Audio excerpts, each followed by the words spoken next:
Ang sabi dito, alam niyo ba yung nangyari sa WikiLeaks na na-discover this time na totoo pala yung ating hinala na nakikialam talaga sila sa atin? Anong sabi sa WikiLeaks? Yung USAID na namimigay ng pondo for birth control, yung pala is channel, ipinadadaan sa comprehensive health support program. You see? So yung USAID para sa birth control, hindi binibigyan ng diretsyo kay Bong. Ang birth control ito ha, hindi. Ilalagay nila sa General Health Program ng DOH. Halata ba? Hindi masyadong halata. Number 2 na diskarte para hindi halata na birth control. Ito pa pala, sabi sa WikiLeaks, for the past 3 years, mga few years back, namimigay talaga ang Amerika para sa family planning and population control. O, di ba? Bistado na sila. At saka magpapatuloy pa sila magbigay ng pera para sa family planning and birth control. O, galing na yan sa US Embassy, ha? WikiLeaks. Number 2 na diskarte. Para katanggap-tanggap ang birth control sa mga Pilipino, palitan ang kanilang mga pananaw at paniniwala. Change their beliefs and attitudes. From pro-child, pro-family people that we are, they are going to change it into anti-child, to-child, pro-population growth, anti-population growth, pro-RH. Change attitudes and beliefs. How? Diba ang daming kabataan, sabi nila? Indoctrinate the young generation. Tell me, if you have not heard about PopEd, population education. Since elementary school, your textbooks have been telling you, ito, retrato ng pamilyang dalawa lang ang anak. Tignan mo, masagana sila. May refrigerator, may kotse, ang tataba ng anak, ang daing pagkain sa mesa. O, diba? Sa kabilang pahina, 6 ang anak. Gulang-gulang yung itsura. O, diba? Walang pagkain, nag-aaway yung mga bata. Nakatira lamang sa isang barong-barong. Tanong ngayon, sa grade 2 na si Bong, alin ang gusto mo sa dalawa? Yung mas control. See? That's population education. Indoctrinating the rising generation of children. How? Today, that will be used again through mandatory sex education in schools. From grade 5 up to high school. I don't know if you have been through that, but the RH bill is going to do that. Continuing to change beliefs of the younger generation. Later on, I will show you actual teaching guides of Secretary Mona Balisno on life skills education for elementary and high school. I hope we have teachers here. Where the curriculum is going to be integrated. Walang sex education na subject. Correct, teacher? Saan nakapasok yan? Sa English, sa math, sa AP, sa teknolohiya, values education, Filipino, papasukan nila kasi integrated. Bakit kailangan integrated? Para hindi halata, di ba? Sabi natin, diskarte yan. Number 3, sabi ng Kissinger, give them wide access to contraceptives. Narinig nyo kanina, remember what Dr. said of universal access? Universal means regardless of age, religion, civil status, sex, or sexual orientation. Bakit may dinagdag pang ganon? Meron lang sex, nilagdagan pa ng sexual orientation. The RH bill will not stop there. Kailangan daw, it will be a basic human right. Do you understand what that means? That it will become a basic human right, isang karapatan. Pag sinabi mong karapatan mo, bigyan ka ng magandang aral at turo sa eskwelahan, di ba? Kaya ka nag-enroll dito. Karapatan, right? You can demand it. Pag hindi binigay sa'yo, magre-reklamo ka. At pag hindi pa rin ibinigay sa'yo, susuplong mo, di ba? O pupunta ka sa DepEd, di ba? Ganon din yan. Since it is a basic right to universal access, you can demand it. Your younger sister, may younger sister ka ba mo? Yes. Ilang taon? 18. Mabibigyan ng multa.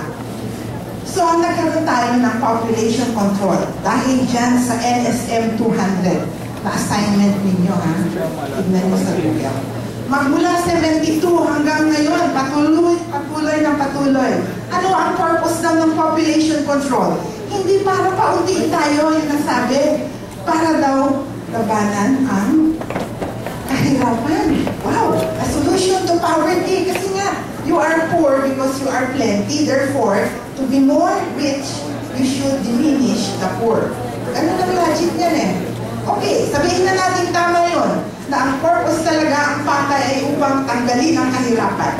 Tanong ko sa inyo, dito tayo sa iba. Kung ang purpose ay tanggalin ang kahirapan, magmula 1970, ilang taon na yan? 40 anos na, no?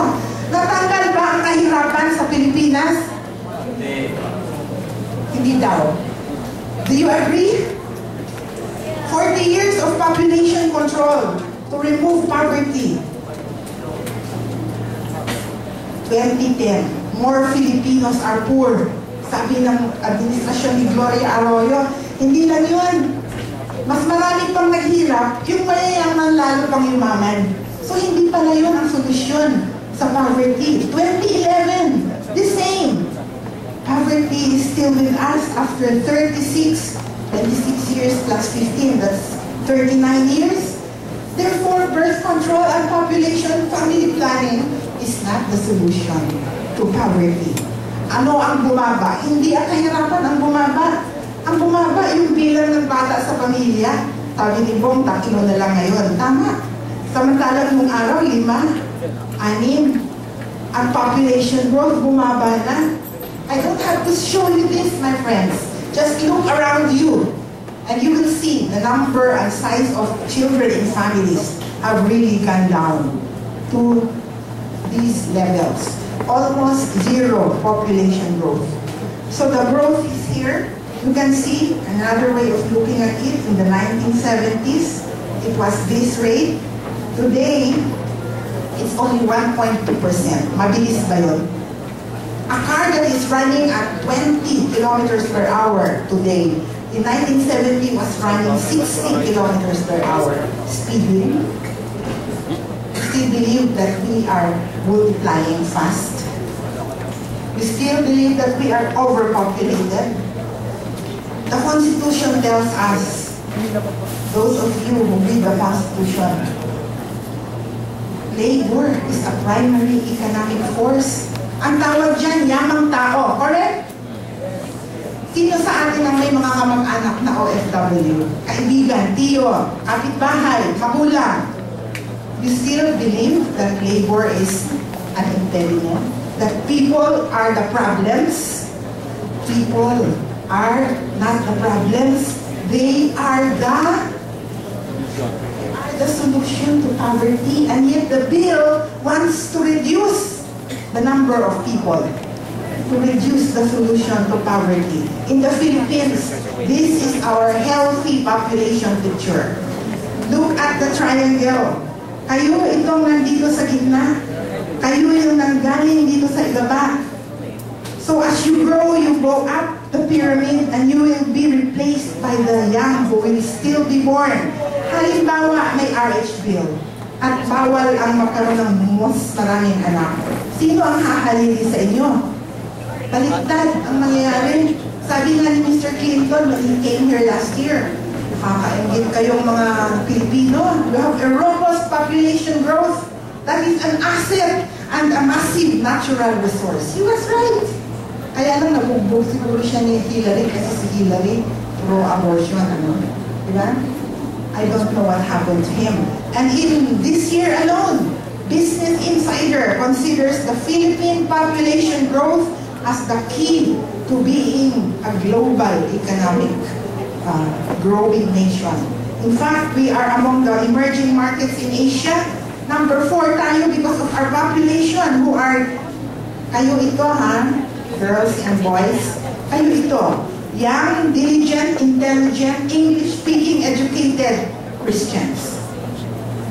Compared with Vietnam, Indonesia, and Mongolia, where English is not even spoken.